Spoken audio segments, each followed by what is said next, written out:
했습니다. 하지만 아무리 철저하게 대비했어도 허점은 있게 마련입니다. 만약 이 독극물 검사를 맡은 담당 상국이나 또 왕을 가까이에서 모시는 내관이나 또 왕의 치료를 맡은 어의가 개입된다면 상황은 달라질 것입니다. 이 은수저만으로는 한계가 있는 것이죠. 이렇게 조선시대에는 궁궐에서뿐만 아니라 일반에서도 이 독살 사건이 종종 일어났습니다. 그래서 이 조선시대에서도 의문의 죽음이 발생하면 그것을 검시하는 방법이 여러 가지로 개발이 되어 있었습니다.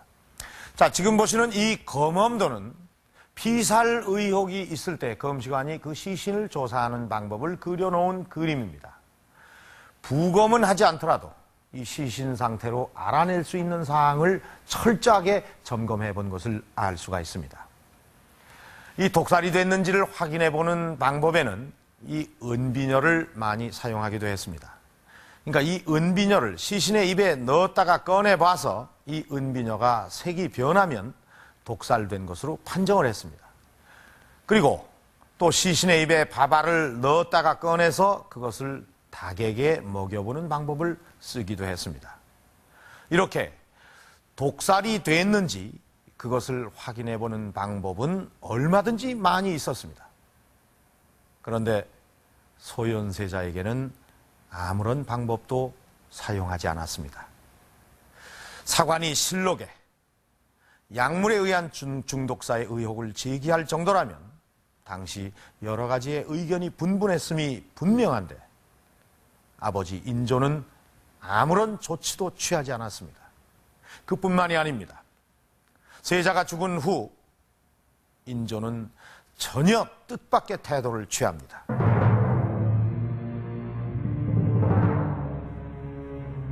서른네 살 건장했던 세자의 의문사. 의혹은 내의원으로 집중됐다. 어의를 국문해 당장 사인을 밝히라는 상소가 계속됐다. 왕이나 왕세자가 사망했을 때 1차적으로 담당 어의를 국문하거나 처벌하는 것은 당시 궁중관례상 당연한 일이기도 했다. 선조가 사망했을 때 어의로 있던 허주는 유배를 당하게 되었었습니다. 이것은 왕이나 그 동궁이 사망했을 경우 그 치료를 맡았던 어의가 책임을 지는 것은 당연했기 때문입니다. 그렇기 때문에 왕이나 동궁의 치료 과정에서 혹시라도 치료에 어떤 과실이 의심스러우면은 국문에 붙여져서 그 과실의 정도에 따라서는 죽음을 당하는 경우도 있었습니다. 그때 의혹의 핵심으로 지목받은 인물이 담당 어의 이형익이다.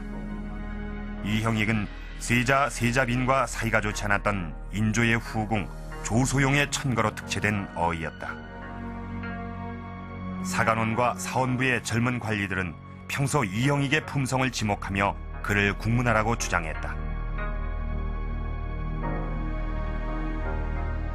확질 같은 흔한 병을 제대로 치료하지 못했으니 그 의술에 문제가 있다는 게 표면상의 이유였다.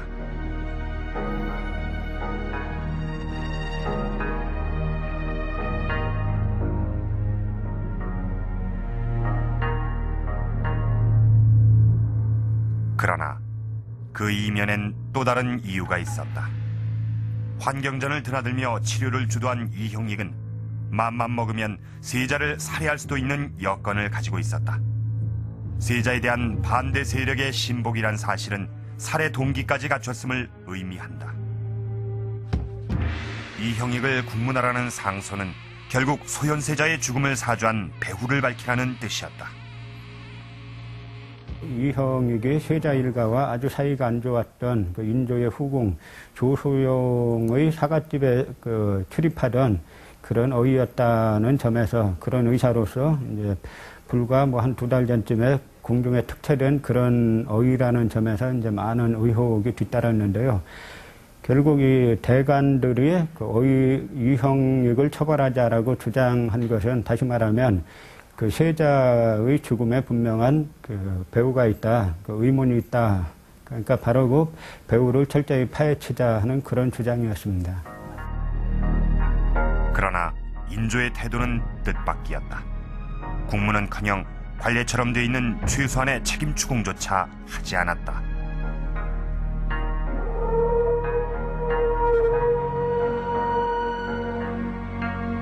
장례를 진행하는 데 있어서도 납득하기 어려운 조치들이 계속됐다. 모든 절차는 극도로 축소돼 일반 사대부와 같은 3일장으로 정해졌고 1년 입도록 정해진 상복도 3개월 만에 벗게 했다. 인조 자신은 단 7일 만에 벗어버렸다. 특히 시신을 직접 볼 수 있는 염습 과정엔 측근의 종친 3명 외에는 아무도 참석을 허락지 않았고 서둘러 입관시켜버렸다. 인궁도감의 그 당상관 관료들이 염습 과정에 참여하는 것이 정상이지요.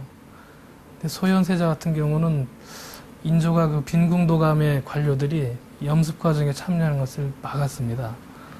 그리고 또 하나는 염습이 끝나자마자 사흘 만에 바로 그 관에 시체를 입관시킨 그 이제 부분이 있었는데, 그래서 그 부분에서 소현세자의 시체라든가 이런 상태에 대한 어떤 혐의가 있어서 인조가 그 부분을 은폐하기 위해서 그렇게 하지 않았느냐.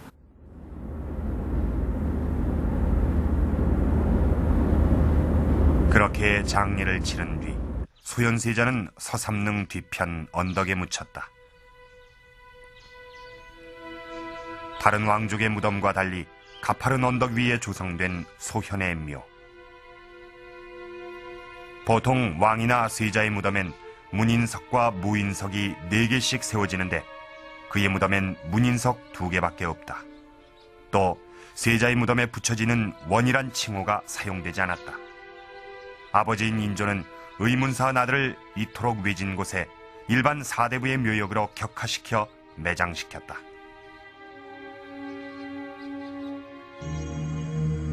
그러나 납득하기 어려운 인조의 태도는 여기서 끝난 것이 아니었다. 세자가 사망한 지 1년이 채 못 되어 그동안 세자 사망의 진상을 캐고 있던 세자빈 강씨가 죽음을 당한다. 인조를 독살하려 했다는 죄명이었다. 강빈을 모시던 숱한 궁녀들을 고문했지만 실제 음모를 꾸몄다는 증거는 밝혀지지 않았다. 그럼에도 인조는 단호했다. 뿐만 아니라 소현의 맏아들이 원손으로 책봉돼 있음에도 불구하고 인조는 둘째 아들 복림대군을 세자에 책봉했다. 그리고 소현세자의 세 아들을 제주도에 유배시켰고 그중 2명이 그곳에서 사망했다. 그러니까 아무도 그 증거는 명백히 없고요. 끝까지 없습니다. 그래서 신하들도 다들 이거는 증거가 불충분하니까 무혐의 처리하든가 아니면은 혐의가 있으면은 강빈을 죽이지는 말고 살려두어야 된다. 이제 이런 식이 당시 여론이었어요. 근데 인조가 끝까지 죽여가지고 이건 강빈이 나를 죽이려고 독살하려고 이 전복에다 독을 넣은 게 분명하다. 그래서 저 강빈을 죽여야 된다 그래가지고 인조가 거의 강제적으로 해서 죽였어요. 그러니까 반 이상은 조작이라고 할 수 있고 반 이상은 인조의 어거지로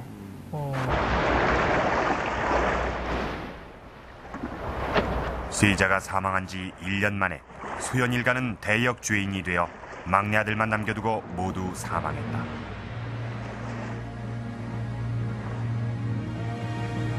소현 세자의 죽음을 둘러싼 의혹은 점점 더 깊어갔지만 진상규명을 요구할 수 있는 사람은 더 이상